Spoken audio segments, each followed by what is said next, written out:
코로나 바이러스로 말미암아 전 세계인들의 삶이 정지 또는 후퇴한 삶을 사는 지경에 이르는 것 같습니다. 그런데 문제는 여기에 우리 믿음 가진 사람들의 믿음의 확신도 멈추게 된 것 같은 염려가 들 때가 있습니다. 전염병이 온 세상을 뒤덮는다 할지라도 그 상황 속에서 하나님처럼 우리에게 위로 주실 분은 없습니다. 하나님처럼 우리에게 소망을 불어넣을 분은 없다는 말입니다. 그렇기 때문에 우리는 다시 믿음으로 하나님을 바라보아야 되고 믿음으로 주님을 향하여 기도해야 하는 것입니다. 함께 읽은 말씀은 예수님의 부활이 우리에게 가져온 은혜가 무엇인가를 잘 말씀해 주고 있습니다. 예수 그리스도의 부활을 통해서 하나님께서 우리에게 이루신 일들을 함께 탐색해 보면서 부활의 신앙을 가진 우리들이 어떤 삶을 살아가야 되는가 다시 한번 결단하고 다짐할 수 있는 은혜의 시간이 될 수 있기를 주님의 이름으로 축복합니다. 우리 모두에게 예수 그리스도의 부활은 산 소망이 있게 하셨습니다. 함께 읽은 말씀의 3절 말씀은 이렇게 말씀하고 있습니다. 함께 3절을 읽도록 하겠습니다. 시작. 우리 주 예수 그리스도의 아버지 하나님을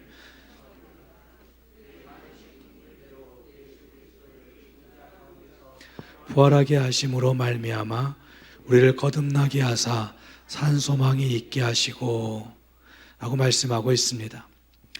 예수 그리스도의 부활하심으로 말미암아 우리에게 거듭나게 하시고 산 소망이 있게 하셨다라고 말씀하고 있습니다. 다시 말해서 우리는 산 소망이 있는 존재들이라고 하고 있는 거죠. 근데 이 말씀이 1절 말씀에 등장하는 흩어진 나그네라고 하는 칭호와 비교해 보면 더욱 그 의미가 분명해집니다. 흩어진 나그네는 미래가 불투명한 나그네들입니다. 어디로 가야 할지, 어디서 살아야 할지 늘 정함이 있을 수 없습니다. 특별히 베드로전서가 쓰여지고 있는 1세기 65년 정도의 시기라고 알려지고 있는데 이 시기에는 네로 황제의 박해가 있었던 때로 기독교인들을 거의 죽이고 핍박하고 박해한 일들이 있었던 때입니다. 그래서 그들은 흩어질 수밖에 없는 거죠. 여기저기 흩어져서 예배할 수밖에 없는, 흩어져서 믿음으로 살 수밖에 없는 그런 형편 가운데 그들이 처해진 것입니다. 그 무엇에도 소망이 없다는 것만큼 불행한 일도 없는데 그들은 어디에 소망을 둬야 될는지 어떻게 살아가야 하는지 전혀 알지 못하는 진짜 흩어진 나그네들이었습니다. 미래의 불투명함은 현재의 삶을 매겁게 만들 것입니다. 그래서 그들은 정말 힘없는 삶을 살고 있었을 것입니다. 저기 교회의 성도들 가운데 이와 같은 온갖 핍박과 박해와 고난이 있었음에도 불구하고 그 공동체는 거기에 굴복당하지 아니하는 믿음의 능력과 소망의 견고함과 사랑의 풍성함을 가지고 있었습니다. 그들을 향하여 흩어진 나그네라고 말합니다. 그냥 나그네가 아니라 흩어놓으신 나그네, 하나님이 어떤 이유로든지 간에 흩어놓으신 그런 나그네라고 말씀하고 있습니다. 하나님의 백성이 왜 흩어져야만 할 것인가? 왜 흩어진 나그네의 삶을 살아야 할 것인가? 그것은 하나님을 바라봄으로 말미암아 하나님을 의존하며 살아가는 존재로 만드셨다는 사실들을 절실하게 느끼도록 하심이라고 할 수가 있습니다. 하나님의 백성은 세상의 힘으로 사는 백성들이 아닙니다. 하나님의 백성은 세상의 지혜로 사는 백성들이 아닙니다. 하나님의 백성은 세상 논리에 의존하며 사는 백성들이 아닙니다. 하나님의 백성은 인간의 힘으로 생존하는 백성이 아니고 하나님을 의존하며 살아가는, 하나님을 의존함으로 생존하는 백성이라는 말입니다. 그렇기 때문에 하나님을 온 마음으로 바라보고 소망해야 하는 그러한 존재들로 하나님이 흩어진 나그네를 삼으셨다고 말하고 있는 것입니다. 흩어진 나그네는 그냥 나그네가 아니라 선택받은 나그네들이었습니다. 그 선택받은 나그네들은 예수 그리스도의 부활하심을 그 소망하면서 그 부활하심으로 말미암아 산 소망이 있다고 본문은 우리에게 말하고 있는 것입니다. 소망을 그냥 소망이라 말하지 아니하고 산 소망이다, 살아있는 소망이라고 말하고 있는 이것은 죽음과 대체되는 개념으로 구원이 있음을, 생명이 있음을 보여주면서 그래서 너희들에게 산 소망이 있다, 그래서 그들에게 살아있는 소망이 있다고 말하고 있는 것입니다. 부활을 통해서 예수 그리스도의 생명이 전달되었다 하는 사실을 직접적으로 소개하고 있는 것입니다. 그 생명이 우리의 소망입니다. 그 생명이 우리에게 진짜 생기를 불어넣었습니다. 그래서 그 소망은 단순한 형식이 아니고 그 소망은 단순한 감정이 아닙니다. 오늘도 내 안에서 살아 꿈틀거리는 소망, 오늘도 내 안에서 부활하심으로 말미암아 지금도 살아 역사하는 소망, 그 소망이 우리에게 있다고 성경은 증거하고 있는 것입니다. 그리고 그 소망을 읽었던 말씀, 4절 말씀 이하에서는 썩지 않는 소망, 더럽지 않은 소망, 쇠하지 않는 소망, 그리고 하늘에 간직된, 하늘에 약속된 소망이라고 우리에게 말하고 있습니다.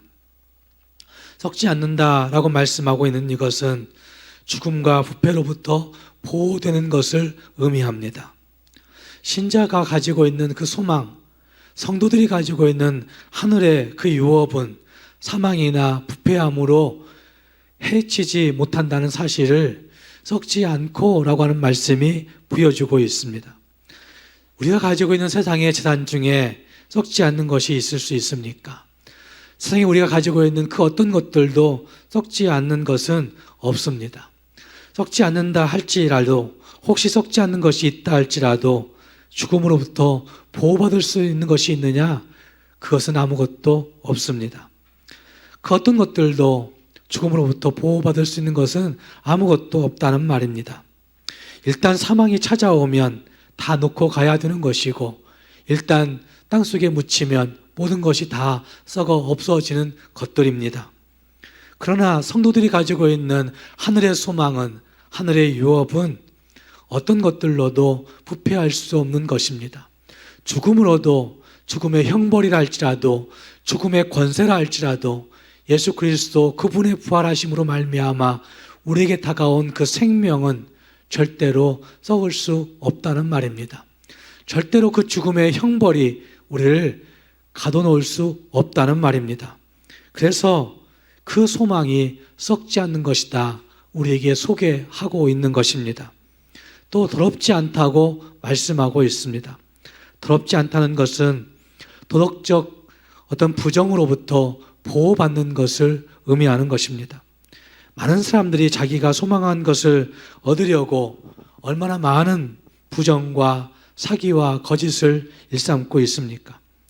그렇게 해서 얻은 물질이, 그렇게 해서 얻은 그 명예가, 그렇게 해서 얻은 권력과 힘이 얼마나 떳떳하고 의롭고 영광스러울 수 있습니까?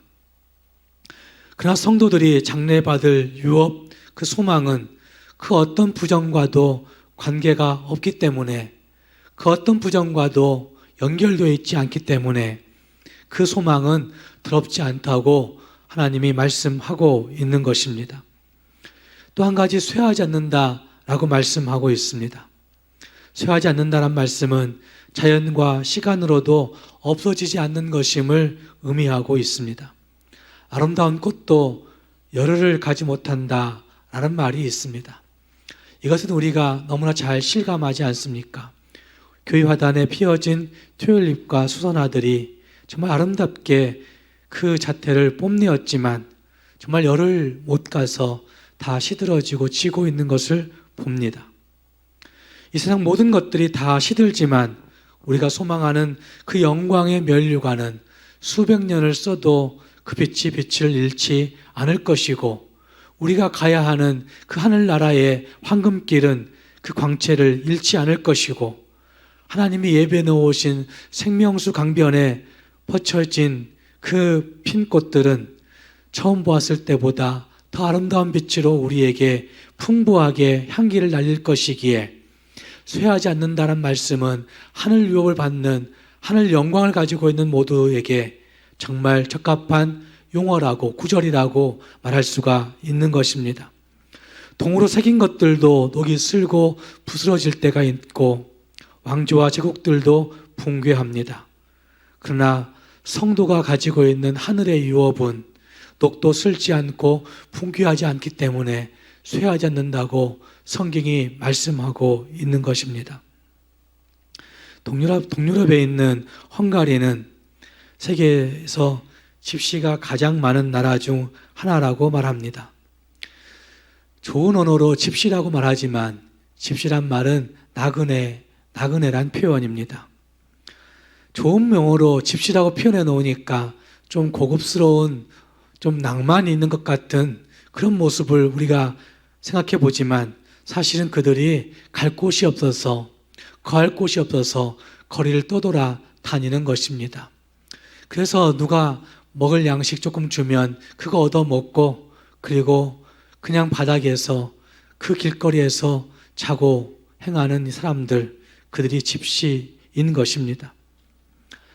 헝가리에 사역하는 조수경 선교사님, 박계자 목사님 부부 선교사가 헝가리에 가서 처음 그 집시들을 위한 최초의 교회를 세웁니다.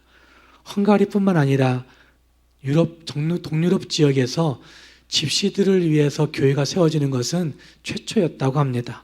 한국에서 드내진 헌금을 통하여서 그곳에 교회가 건축되는 일이 최초로 되어지는 일이기에 헝가리에 있는 그 국영방송들, 현지방송국 4군데가, 3군데가 다 그곳에 와서 그 기공식 예배를 취재했다고 합니다. 그리고 그들은 이렇게 보도했다고 합니다. 이 나라에도 이제 멸시받던 집시, 인간 이하의 취급을 받던 집시들이 하나님께 예배드리기 위한 예배당이 생긴다라고 그렇게 보도했다고 합니다. 그리고 그날 거기 모인 집시들이 울면서 부른 복음 찬송이 있는데 제가 그 가사를 다 알 수가 없죠. 그런데 그들이 소개한 그 글에는 그 가사를 이렇게 소개하고 있습니다. 우리는 이 땅에 버려진 자로 태어났습니다. 우리를 오라고 부르는 땅은 지상에 아무데도 없습니다. 언제나 떠나가라, 가라는 음성만이 우리 귀에 들려오고 있습니다. 우리를 반겨주는 사람은 이 세상에 아무도 없습니다. 우리는 끝없는 천대와 멸시만을 받으며 살아갈 뿐입니다. 그러나 이제 우리는 오라는 음성을 들었습니다. 이제 우리는 갈 곳이 생겼습니다. 주님께서 우리를 오라고 부르셨습니다. 주님만이 우리의 갈 곳입니다. 주 예수여 어서 오셔서 그 행복한 곳에 우리를 살게 하소서라고 그들은 노래했다고 합니다. 저는 이 노래의 가사를 읽으면서 372장에 나오는 흑인 영가를 떠올렸습니다. 흑인 영가라고 하는 것은 흑인들이 노예로 살면서, 노예로 핍박받으면서 마음 들 곳 없고 정 들 곳 없으니까 주일마다 교회에 모여서 불렀던 찬송이 흑인 영가입니다. 372장은 이렇게 노래합니다. 그 누가 나의 괴로움 알며 또 나의 슬픔 알까. 주밖에 누가 알아주랴. 영광 할렐루야. 나 자주 넘어집니다. 오 주여. 나 자주 실패합니다. 오 주여. 그 누가 나의 괴로움 알며 또 나의 슬픔 알까. 주밖에 누가 알아주랴. 영광 할렐루야. 나 슬픈 일 당합니다. 오 주여. 나 심히 괴롭습니다. 오 주여. 그 누가 나의 괴로움 알며 또 나의 슬픔 알까. 주밖에 누가 알아주랴 영광 할렐루야. 하지만 그 집시들이나 흑인들이나 하나님밖에 소망이 없었던 것입니다. 그들의 실패와 그들의 넘어짐과 그들의 슬픔과 그들의 괴로움을 보듬어 안아줄 수 있는 분은 하나님밖에 없었다는 말입니다. 그래서 그들은 그것을 산소망 삼고 하나님만을 바라보며 울며 노래하고 울며 기도하며 인생을 살아갔던 것입니다. 그런 의미에서 산소망은 성도를 성화되도록 자극하고 힘을 더해주는 능력이라 할 수 있습니다. 그 산소망은 미래를 향한 목적을 분명하게 하고 그 산소망은 현재를 살게 하는 하나님의 능력이 되는 것입니다. 사랑하는 여러분, 예수 믿는 우리들에게 이 산소망이 있는가 한번 생각해 볼 수 있기를 바랍니다.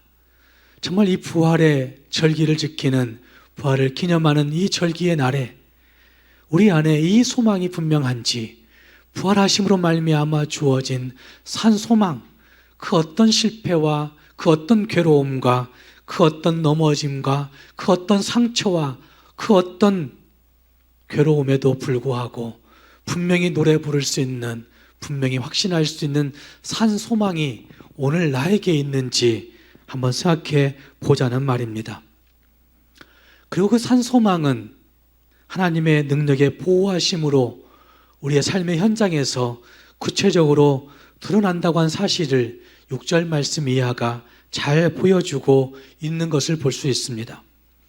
오늘의 말씀 6절 말씀에는 어울리지 않는 대조적인 구절이 등장합니다. 6절 말씀에 이렇게 말씀을 시작합니다. 그러므로 너희가 이제 여러 가지 시험으로 말미암아, 여러 가지 시험, 이건 맞는 거죠. 세상 속에 살아가는 성도들이나 성도 아닌 예수 모르는 모든 사람들에게도 정말 여러 가지 시험이 있다는 것은 사실, 진실입니다. 정말 시험은 우리가 엄마 뱃속에 잉태되는 그 순간부터 존재하는 것 같습니다.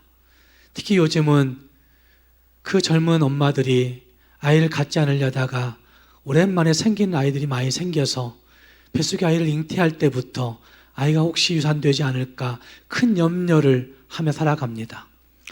그 엄마의 자궁에 아이가 착상될 수 있을까 없을까, 이것도 염려스러운 시험이고, 착상된다 하여도 정말 아이의 심장이 잘 생길지, 아이의 내장이 잘 만들어질지, 아이의 뇌가 잘 생겨날지, 정말 여러 가지 시험들이 존재합니다.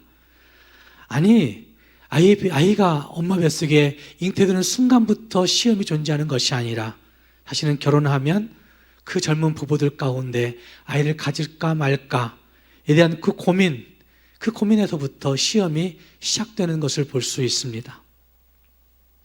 그래서 성경은 이 시험을 여러 가지라고 말씀합니다. 조금 더 자라나면 자기 욕심 때문에 가지는 시험도 생기게 되고, 우리의 정욕도 가지가지여서 정말 시험도 가지가지로 다가오는 일들을 볼 수가 있습니다. 우리가 살고 있는, 호흡하고 있는 공간과 시간 속에서 시시때때로 시험과 유혹이 다가오고, 물질의 문제로도 정말 시험거리가 되고, 은혜를 받아도 시험이고 은혜를 받지 못해도 시험되고, 은사가 있어도 시험되고 은사가 없어도 시험되고, 능력이 있어도 시험되고 능력이 없어도 시험으로 다가올 때 있고, 잘해도 시험되고 잘 못해도 시험되고, 직분이 있어도 시험되고 직분이 없어도 시험되고, 정말 시험은 여러 가지 시험인 것이 맞다는 말입니다. 자식이 있어도 시험이고 자식이 없어도 시험이고, 직업을 가져도 시험이고 직업이 없어도 시험이고, 정말 이런 시험들 때문에 괴롭고 힘이 드는 시간들이 나날인 것을 보게 됩니다. 그 시험이 연이어 다가오고 그 시험이 나만 당하는 것 같다라는 생각이 들기 시작하면 걷잡을 수 없습니다. 나에게만 오는 것 같은 느낌이 오게 되면 감당할 수가 없을 것 같아서 지치고 피곤하게 되는 일들이 허다합니다. 이와 같은 시험이 있는데 그 다음 말씀은 이렇게 말씀하지 않습니까? 여러 가지 시험으로 말미암아 잠깐 근심하게 되지 않을 수 없으나 오히려 크게 기뻐하도다. 여러 가지 시험이 계속 다가오는데 어떻게 그 시험을 잠깐이라고 말합니까? 어떻게 그 시험을 잠깐이라고 말합니까? 그 시험으로 죽을 지경인데 그 시험으로 인해서 슬픔으로 애간장이 녹아버릴 것 같은데 어떻게 그 시험을 잠깐 근심이라고 말합니까? 이건 참 논리에 맞지 않은 이야기라고 할 수 있다는 말입니다. 어떻게 이런 논리에 맞지 않은 일들이 있을 수 있습니까? 오늘 말씀대로 한다고 한다면 산 소망을 가지고 있는 성도들에게는 예수 그리스도의 부활하심으로 우리에게 임한 그 산 소망이 있는 성도들에게는 그 모든 시험이 다가오는 건 맞지만 그럼에도 불구하고 잠깐 근심할 수 있다. 잠깐 근심하고 그 다음은 기뻐할 수 있다. 이렇게 말하고 있는 것입니다. 산 소망을 가지고 있는 성도들에게 여러 가지 시험이 잠깐 근심일 수 있는 비결이 몇 가지 있습니다. 그것은 하나님의 능력이 보호하시기 때문에 그렇습니다. 5절 말씀에 이렇게 말씀합니다. 너희는 말세에 나타내기로 예비하신 구원을 얻기 위하여 믿음으로 말미암아 하나님의 능력으로 보호하심을 받았느니라. 우리는 말세에 구원하심으로 작정된 자들이기 때문에 예비된 자들이기 때문에 믿음으로 말미암아 하나님의 능력으로 무엇 하신다고요? 보호하신다고. 끝까지 갈 수밖에 없는 겁니다. 하나님이 끝까지 붙들고 갈 수밖에 없는 존재들이라고 말씀하고 있습니다. 여기 보호하심을 받았느니라 라고 말씀하고 있는 구절은 헬라어로 번역하면 보호하심을 입고 있나니 라고 하는 그렇게 번역할 수 있는 구절입니다.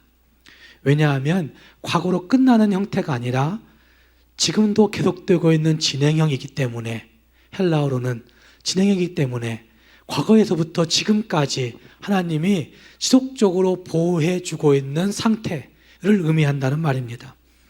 하나님의 능력의 보호하심은 우리가 생각하는 어느 한 시점 옛날에 한번 보호해 주신 걸로 끝나버린다 생각할 때가 많습니다. 하나님이 옛날에 나를 보호하셨는데 지금은 아닌 것 같아. 하나님 왜 나를 이렇게 시험 가운데 계속 두시는지 모르겠다고 그렇게 우리가 하소연할 때가 있습니다. 그러나 하나님의 능력의 보호하심은 우리가 생각하는 그 옛날 한 번 끝난 것이 아니라 계속해서 지금도 여전히 보호하고 있는, 계속 진행형으로 보호되고 있는 형태라고 성경은 말하고 있습니다. 그 보호하심은 마치 요새에서 보초가 보호하는 것처럼 하나님이 자신의 능력의 팔로 우리를 보호해 주시고 권세 있는 품으로 우리를 안아주시고 계속해서 우리를 인도해 주고 있는 것입니다. 인간은 나약하고 항상 온갖 유혹들에 노출되어 있습니다. 아담도 타락했고 그리고 거룩한 천사들 중에도 타락한 천사가 있습니다. 신앙의 위인들도 정말 거대한 위인인 것 같지만 그들도 그들의 현장 속에서 맥없이 넘어진 일들도 종종 있었습니다. 하늘 기업을 차지하는 것이 정말 위대한 것 같이 보인다 할지라도 그러나 인간이 처한 환경은 넘어지기 쉬운 환경, 실패하기 쉬운 환경, 슬픔 당할 수 있는 그런 환경 가운데 우리가 살고 있다는 말입니다. 그럼에도 불구하고 나약한 인간의 의지에만 맡겨놓는다고 한다면 그 속에서 절망하고 좌절할 수밖에 없겠지만 하나님은 우리를 우리의 의지에만 맡겨놓고 있지 않습니다. 우리 자신들의 결심의 능력에만 맡겨놓았다고 한다면 우리가 유혹들을 극복할 수 있는 힘이 없겠지만 하나님이 사람의 지혜와 그 힘만에 맡겨놓지 아니하시고 하나님의 능력의 보호하심 가운데 우리를 감싸 안고 있다고 말씀하고 있습니다. 믿음으로 하나님의 능력의 보호하심을 있는 자들이다. 믿음으로 산 소망을 가진 자들에게는 하나님의 능력의 보호하심이 있다고 성경이 증거하고 있는 것입니다. 로마서 8장 32절 말씀에서도 이렇게 말씀하지 않습니까? 자기 아들을 아끼지 아니하시고 우리 모든 사람을 위하여 내어주신 이가 어찌 그 아들과 함께 모든 것을 우리에게 주시지 않겠느냐고 말씀하시는 그 말씀처럼 하나님은 아들 주심과 같이 모든 것을 우리에게 다 주시겠다고 말씀하시면서 우리를 그 능력으로 보호해 주고 있다는 말입니다. 그래서 우리는 그 능력의 보호하심을 힘입어서 산 소망으로 여러 가지 시험 당하지만 그러나 잠깐 근심으로 그치고 다시 하나님을 찬송할 수 있는, 기뻐할 수 있는 존재가 되었다고 말씀하고 있는 것입니다.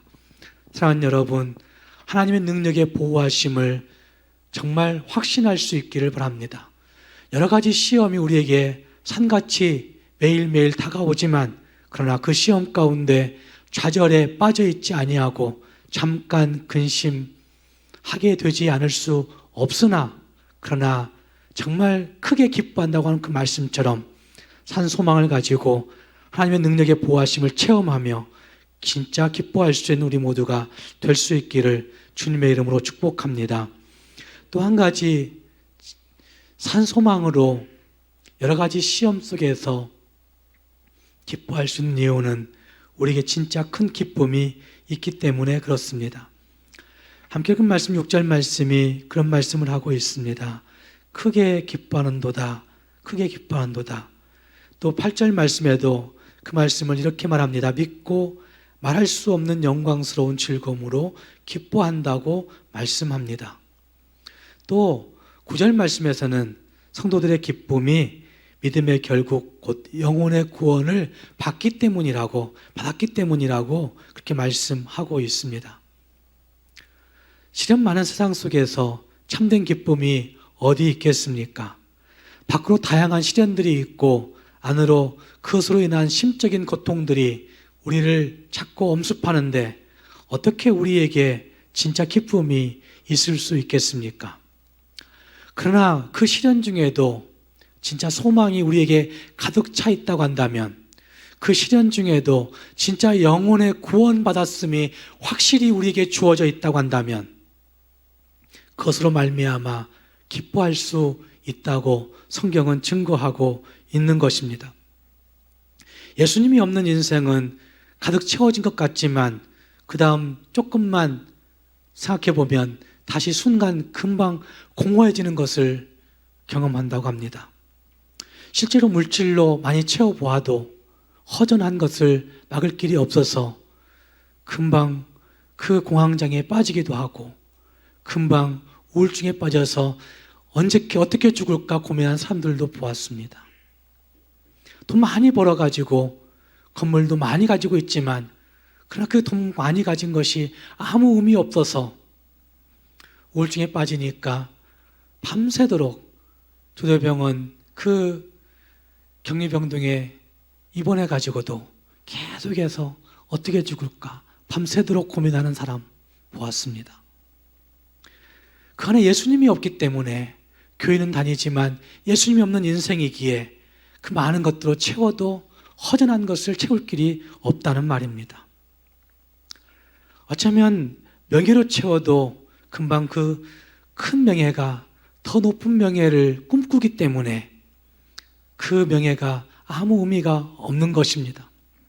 권력을 휘둘러 보아도 곧 그것이 습관되어서 더 지배하려는 욕망이 우리 안에 꿈틀거림으로 말미암아 그것이 우리 안에 더 큰 욕망을 불러일으키는 허무함을 가져오게 되어 있는 겁니다. 직분도 마찬가지죠. 직분을 가지고 있어도 진짜 예수 없는 인생이 되어지고 마면 그 직분이 있어도 직분 놓을 때 또 모을 때 공허함을 채울 길이 없는 겁니다.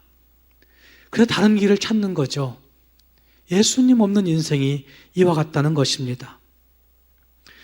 예수님으로 채우지 아니하면 그 어떤 것으로도 우리 안에 가지고 있는 그 실존적인 고뇌, 물질적인 고뇌들은 하나하나 얻으면 끝나게 되죠. 그러나 실존적인 고뇌를 채워갈 길이 없을 때가 있다는 말입니다. 물질로도 권력으로도 명예로도 이성이 주는 성욕으로도 인생의 갈증을 해소하려고 하는 사람들이 많이 있지만 그 모든 것들은 마치 짚을 쥐고 불 속에 뛰어드는 것과 같다고 얘기한 사람이 있지 않습니까? 해소할 수가 없다는 말입니다. 사랑하는 성도 여러분, 예수님으로 우리의 텅 빈 가슴을 채울 수 있기를 바랍니다. 직분으로, 물질로, 권력으로, 명예로, 내 만족으로 채우지 말고 진짜 예수님의 사랑으로 채우고 예수님의 부활하심으로 채우고 예수님의 소망으로 채우고 예수님의 섬김으로 우리 마음 가운데 가득가득 채워서 진짜 말할 수 없는 그 영광스러운 기쁨에 함께 동참할 수 있는 우리 모두가 될 수 있기를 주님의 이름으로 축복합니다. 또 한 가지 이유는 미래의 칭찬과 영광과 존귀가 우리에게 예비되어 있다고, 약속되어 있다고 성경은 증거하고 있습니다. 7절 말씀이 말씀합니다. 너희 믿음의 확실함은 불로 연단하여도 없어질 금보다 더 귀하여 예수 그리스도께서 나타나실 때에 칭찬과 영광과 존귀를 얻게 할 것이니라. 사랑하는 여러분, 여러분의 믿음이 확실하십니까? 진짜 믿음이 있다고 하시는 분들이 이 코로나 바이러스를 뚫고 나와서 거리두기하고 이렇게 앉아 있는 건데 진짜 내 믿음이 확실한지 한번 물어볼 수 있기를 바랍니다.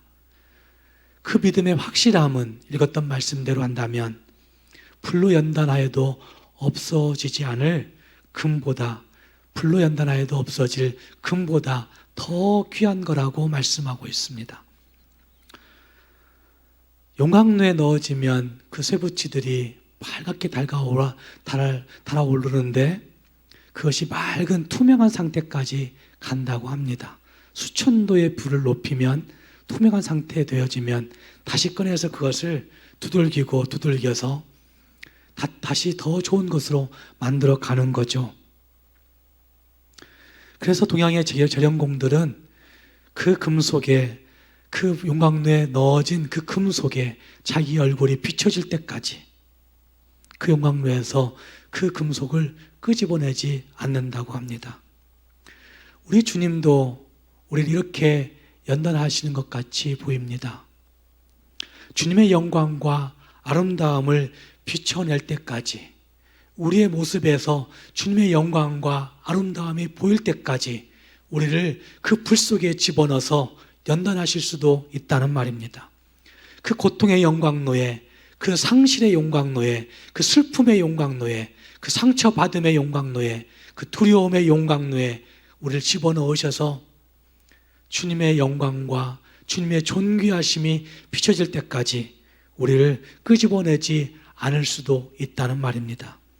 사랑하는 성도 여러분, 지금 우리의 현재의 모습, 지금 현실 상태의 시련만 보고 실망하지 말기를 바랍니다. 지금 왜 이렇게 몇 개월 동안 이 코로나 바이러스가 우리를 괴롭힌지 모르겠다고 포기하지 마시기 바랍니다. 우리의 시련이 하나님이 준비하신 그 칭찬과 영광과 존귀, 그 마지막 완성된 작품을 향하여 가고 있다는 사실들을 기억해 보면서 그 과정 속에 있는 아름다움을 즐겨 할 수 있기를 바랍니다. 그 이후 완성될 미래의 그림을 보면서 그 미래의 그림을 기대하면서 그래, 내가 하나님이 칭찬과 영광과 존귀로 약속하심의 모습이 내게 있구나 라는 사실들을 기억하면서 부활하신 그 예수의 사람들로 이 땅을 더 만족스럽게, 더 행복하게, 더 기쁘게, 더 찬송하면서 살아갈 수 있는 우리 모두가 될 수 있기를 주님의 이름으로 축복합니다. 기도하겠습니다.